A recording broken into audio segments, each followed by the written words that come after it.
Good morning, my name is Luke Kennedy and it's fantastic to be with you this morning.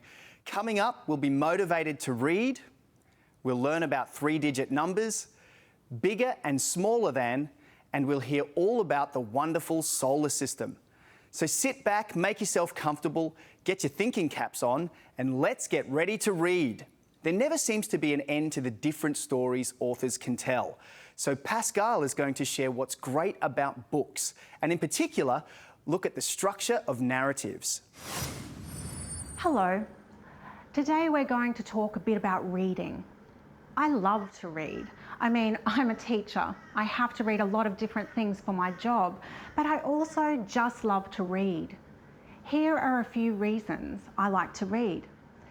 It's a really relaxing activity that you can do to travel into other worlds. See, books can make you travel without going anywhere, where you can learn about new things, visualize other places, and consider other people's points of view. And they can also make you want to actually go to other places because you've maybe read about them in a book.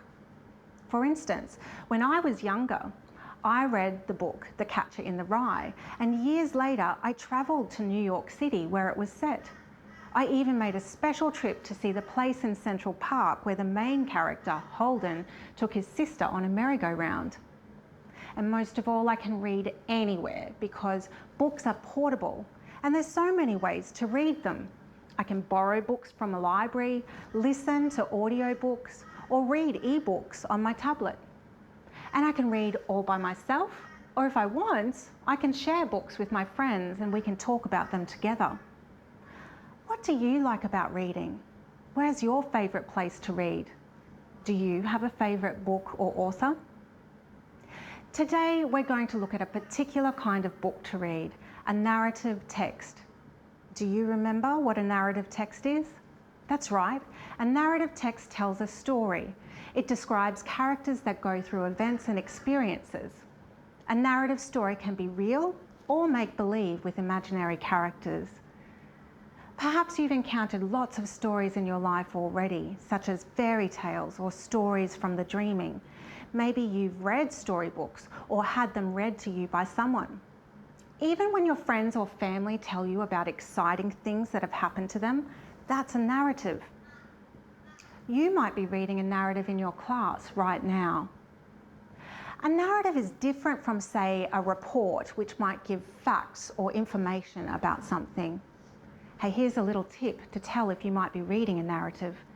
When I take a quick look at the text, if it has direct speech, that's a sign it could be a narrative where characters are talking to each other.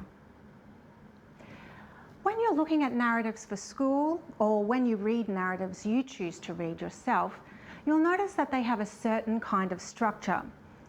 Let's think about the structure of a narrative. Narrative structure is the different phases of a story. Most narratives are made up of the following phases. A beginning or an orientation is at the start of the story, where the author introduces the setting, the characters, and creates a mood for the story. Next is the middle or the complication. This is a problem or conflict that faces the characters and needs to be solved. And finally, a narrative ends with a resolution, which describes how the complication is resolved. This diagram shows the rising and falling action of a narrative. The story starts at the orientation and the action rises up to the complication. Then the action falls to the resolution. It's a bit like a roller coaster. Stories that are longer, like novels, can have many minor or smaller complications and resolutions throughout. We'll use the traditional tale of the Three Little Pigs as an example. In the story, we are introduced to the three little pigs who are leaving their mother's house to build their own homes. Have the characters been introduced? Yes, we know that the main characters in this narrative are going to be the three little pigs. Has the setting been introduced? Yes, we know that the pigs are going out into the big wide world. Has the mood been created? Yes, we know that the pigs are very excited to be heading off on their adventure. The next phase of the narrative is the complication. The complication is the problem or issue in the story facing the characters. Can you guess what the complication facing the three little pigs is? If you guess the big bad wolf, then you're right. The complication in the three little pigs is when the big bad wolf tries to come along and eat them. He blows down the first and second of their homes, but when he comes to the third home, it's too strong. The wolf decides to go down the chimney in the hope of catching and eating the little pigs. The last phase of the narrative structure is a resolution. The resolution is where the characters solve the problem or conflict. How do the little pigs solve their problem of the big bad wolf? They build a fire in the chimney and put a pot of boiling water on top. When the big bad wolf comes down the chimney, he burns his tail and runs away, never to be seen again. The three little pigs live, you guessed it, happily ever after. So those are the phases of a narrative structure. Next time you read a narrative, see if you can identify those different phases. Sometimes when we read for school, we need to answer questions about the text. I'm going to show you something called QAR strategies that you can use to show you understand what you're reading. QAR stands for question, answer, relationships. These strategies use two levels to help work out the answer to questions. You can look either in the book or in your head. In the book strategies help answer literal questions, which means that the answers can be found in the text. There are two kinds of strategies for in the book questions. There's right there, where the answer is right there in one part of the text. You can find the answer by rereading or scanning the text for keywords. And the other type of in the book strategy is think and search. The answer might be found not in just one part of the text, but in several parts of the text. And you might need to summarize your answer using different parts of the text. In my head strategies answer inferential questions. These answers do not have answers in the text. The answers have to be inferred. The first in my head strategy is author and me, where the answer is partly in the book and partly in your head. The answer comes from fitting together clues from the text and from what you already know. To form these answers, you'll need to reread the text and think about what you already know, as well as think about the author's intent. And the final in my head strategy is on my own. The answer is not in the text, and you need to make a judgment of your own based on your prior knowledge. Think about what you know and what you've read before. And remember, with inferential questions, there can be several possible answers. And provided you can explain how you arrived at your answer, it could very well be correct. So there you have it. Now see if you can draw on these strategies whenever your teacher asks you a question about what you're reading. Decide if the question is literal or inferred, and use your book and your brain to get to the bottom of it. See you later.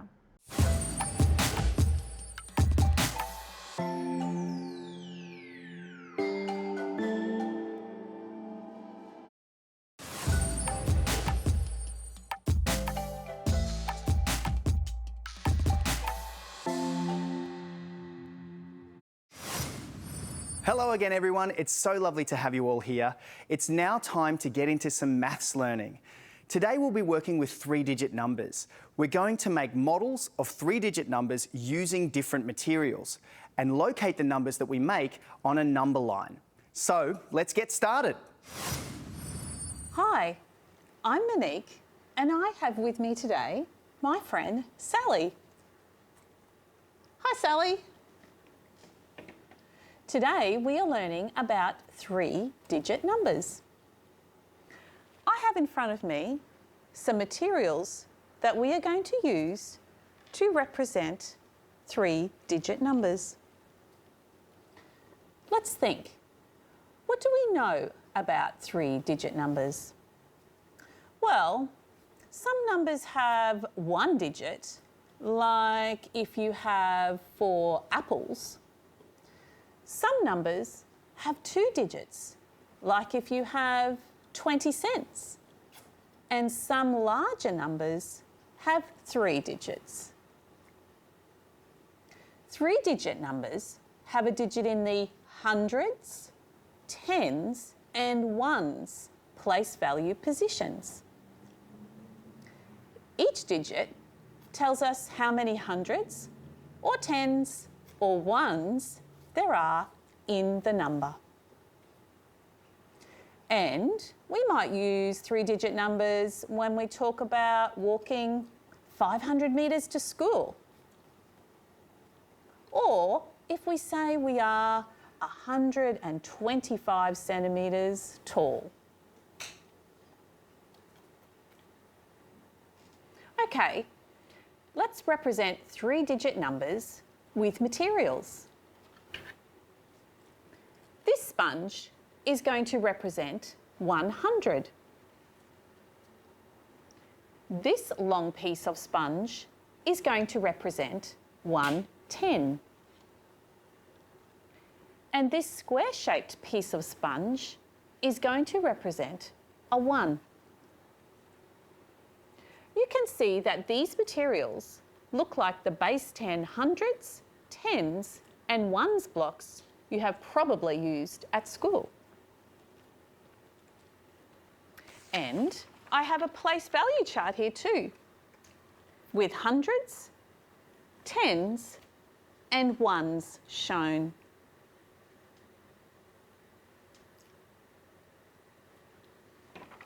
I'm going to generate my 3-digit number by drawing from this pack of cards. Okay, drawing the first card now. A 3.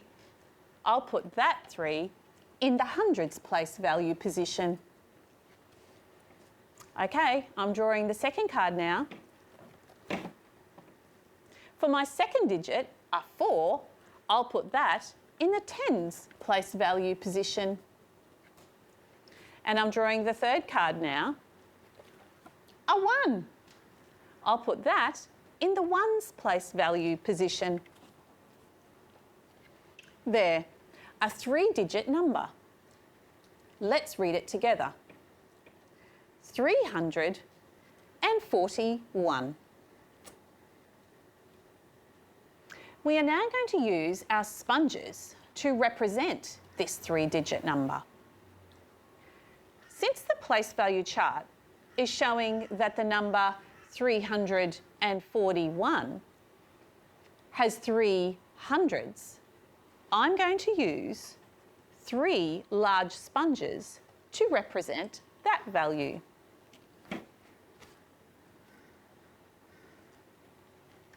The place value chart is showing that the number 341 has 4 tens. So I'm going to use 4 long sponge strips to show that value.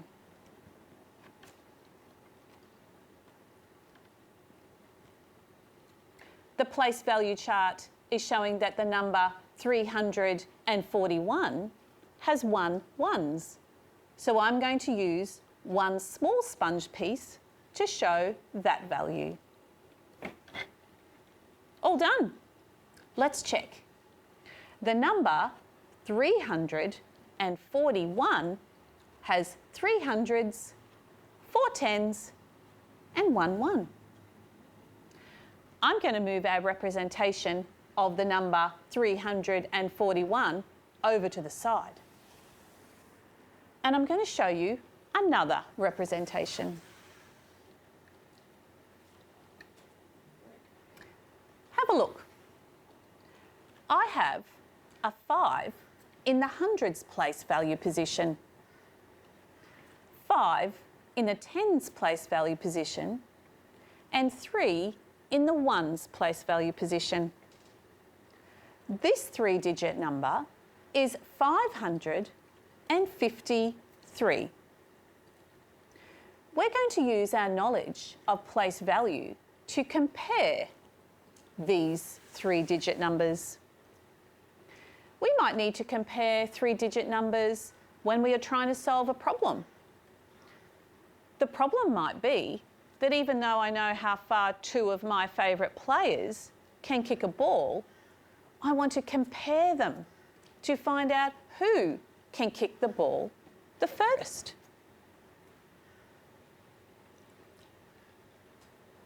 On the screen, you will see our 3-digit numbers in that problem. It reads, I want to know which of my 2 favourite players can kick a ball the furthest. One player can kick the ball 341 metres and the other player can kick the ball 553 metres. Which distance is the longest? One way to compare numbers is to use our place value knowledge. Let's look back at our 2 representations of 341 and 553. In a 3-digit number, the largest place value position is hundreds. So we can use that knowledge to compare these 2 numbers. In the number 341, the digit 3 is in the hundreds place value position. In the number 553, the digit 5 is in the hundreds place value position. So we can compare the 3-digit to the 5-digit to work out which number is larger. With our 2 numbers, the 5 is larger than the 3, so the number 553 must also be larger. Today, we have learned that 3-digit numbers have the place value positions of hundreds, tens and ones, and we can represent them using materials. Bye, Sally. Bye, everyone. The 2020 Premier's Reading Challenge is now open for registrations. The challenge is in its 15th year and it continues to champion reading and encourage children to read for pleasure and learning. While schools are currently closed, students are encouraged to read from home and record their progress. We hope public libraries can support and share this as a learning at home activity.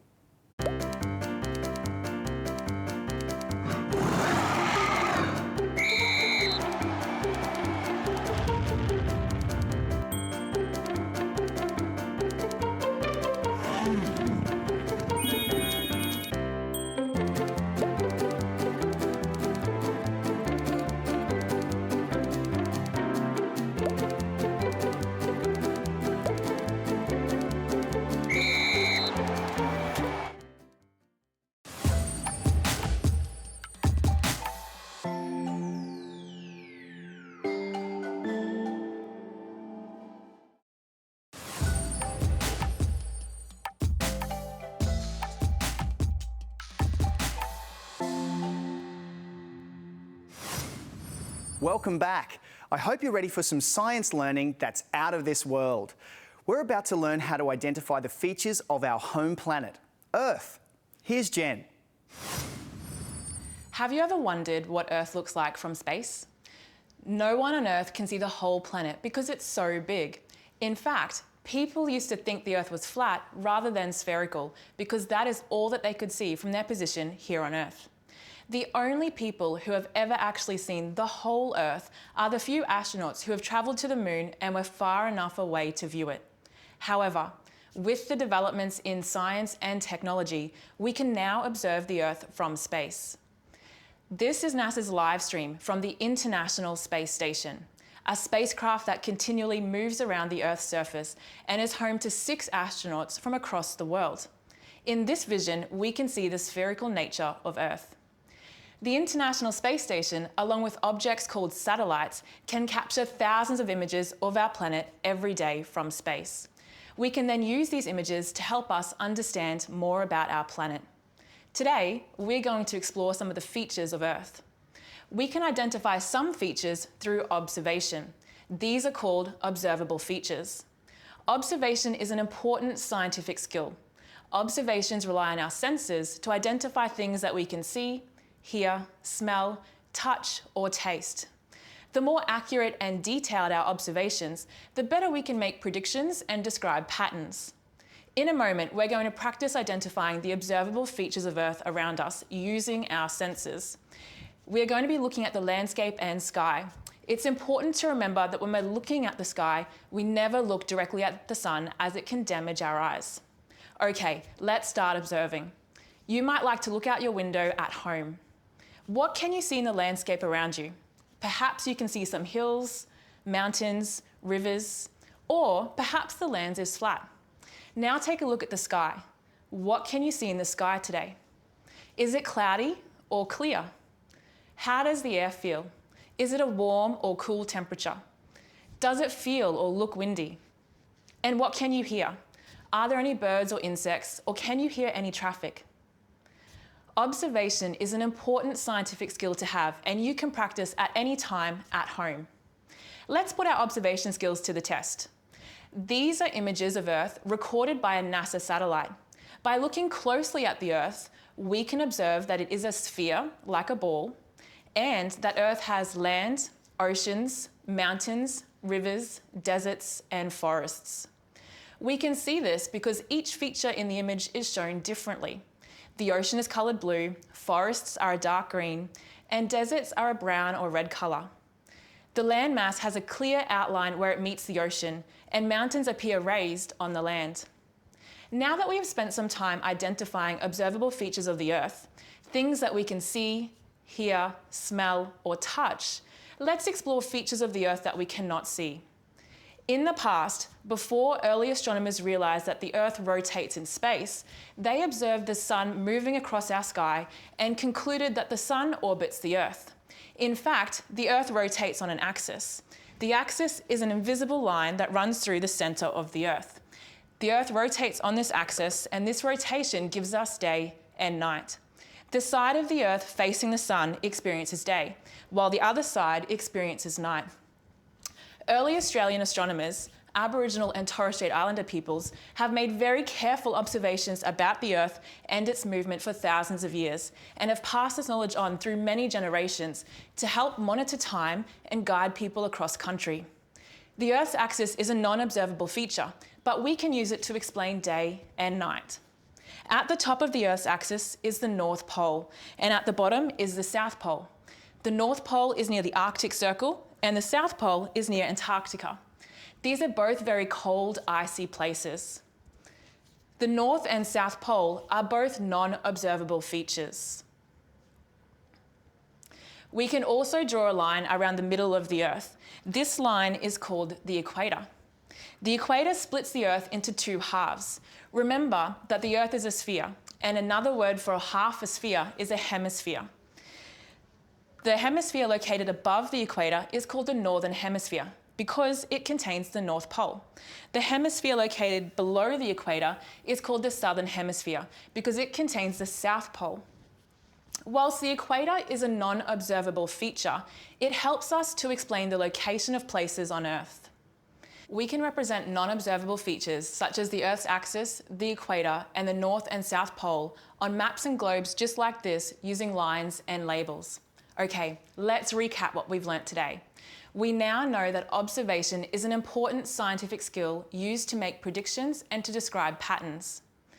Earth has both observable and non-observable features. And the non-observable features of Earth help us to explain scientific phenomena like day and night. Later today, you could practice your observation skills in your own backyard.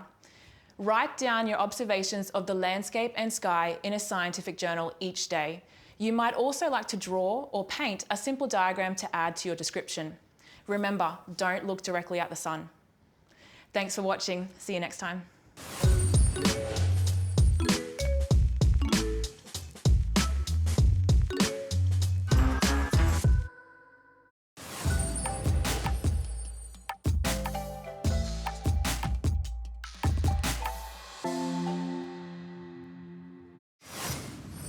It's now time for another brain break, so let's get ready to move your bodies. And while you do, I'll say goodbye because Victoria will join you next. I hope you've enjoyed your learning.